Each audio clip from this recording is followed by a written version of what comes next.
Liberals are people who believe strongly in individual rights, fairness, and the idea that government should help create opportunities for everyone to succeed. This belief started in Europe centuries ago and has grown to influence politics around the world.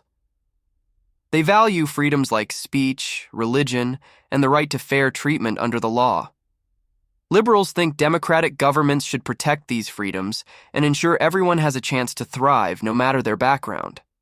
Economically, liberals can be divided into two main groups.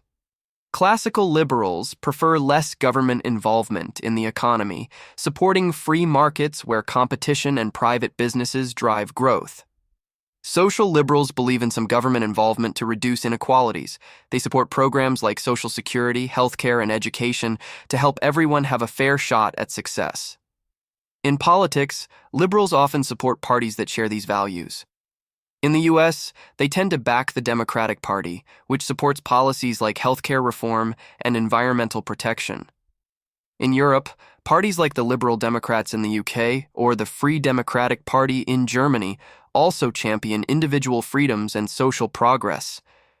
Liberals have historically fought for democratic rights, human rights, and cooperation between countries through organizations like the United Nations. They push for policies that promote equality and stability globally. Critics of liberalism argue that it can sometimes prioritize individual freedoms over social needs, potentially worsening inequality and environmental problems. They believe stronger government oversight and more focus on community well-being are necessary. Overall, liberalism represents a wide range of people who believe in fairness, individual rights, and the importance of government in creating a better society for everyone. Their ideas continue to shape how we think about freedom and responsibility in modern societies.